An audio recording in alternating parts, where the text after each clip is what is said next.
Wonder Woman, Batman, Superman, Spider-Man, The Flash, Aquaman, Green Arrow, Green Lantern.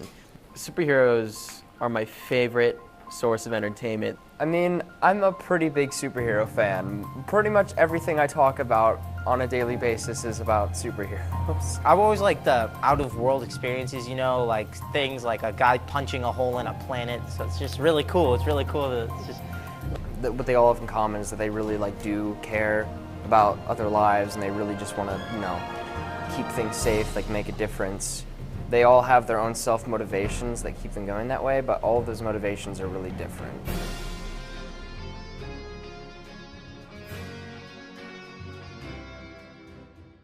I think the comic books are great because they're everything in the film and more. It extends on everything you've ever, anything you could think of, basically, because they've been around for so long.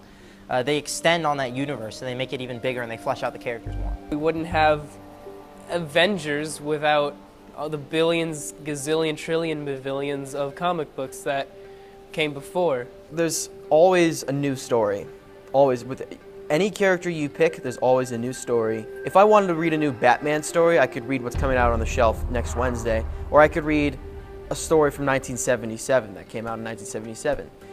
There's always something new to find, and you can be anybody. You could be, a little girl. You could be an older father. You can relate to any superhero, most superheroes. For Green Lantern, it's always been my favorite because it's always outer space, it's out-of-world stuff, and he does amazing things on the outside. And most of them are very relatable because, again, even though they can do these great things, they always comes down to what they should do. And bad things still happen to them, even though they can do these things, and they still realize that there is stuff outside their power.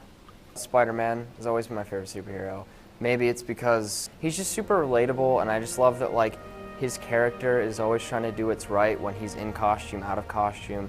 He's just a good person, he's funny. He's not like Tony Stark where he's all rich and powerful and he can build a suit of armor. He's this kid who gets bullied and he's an outcast, and then he's granted with these superpowers, and he's it's almost like, in real life, if you're an outcast, it's like, yourself, but everybody else sees you a different way. And with this, they kind of exaggerate that because it's like, he knows he has superpowers, but he can't tell anybody, and that must be the most, that must suck.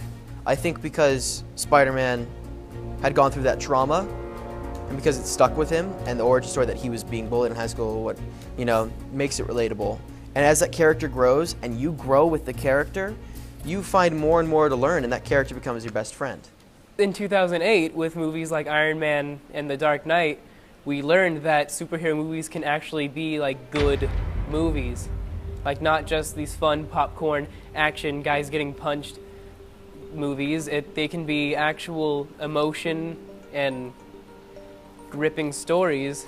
The Dark Knight is just a beautifully crafted, well-made film, all superhero stuff aside. Heath Ledger is incredible. He really got into that character. It's very realistic, so it's not all ridiculous, and it's something that people can be okay, I can see this happening in real life. With time, these movies have become more comic book accurate and more well-respected.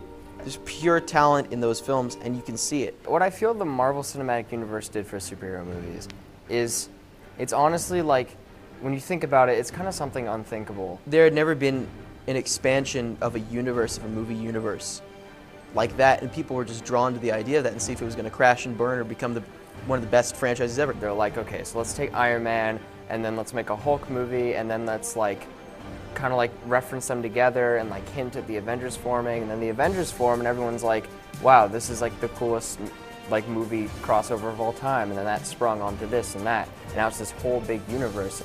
Favorite superhero movie is probably The Avengers. Oh, The Avengers. The Avengers. Avengers is the best superhero movie that's been made by far. It was crazy because I remember so well going to the theater with my mom and seeing Iron Man and thinking wow, Iron Man's so cool, and then seeing the Hulk and seeing Thor, and just they'd been building up for it for so long that when I finally saw these characters together, I don't know, it was mind-blowing.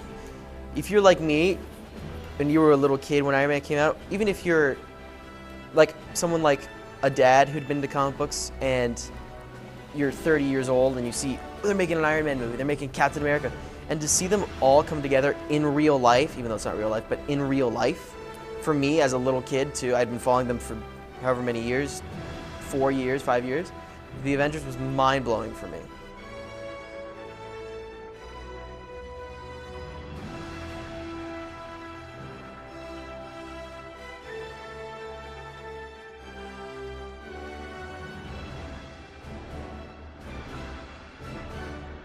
It's just, if you need something to get hooked on, comic books and comic movies are the way to go. Say no to drugs. Say yes. Say no to drugs, say yes to Superman.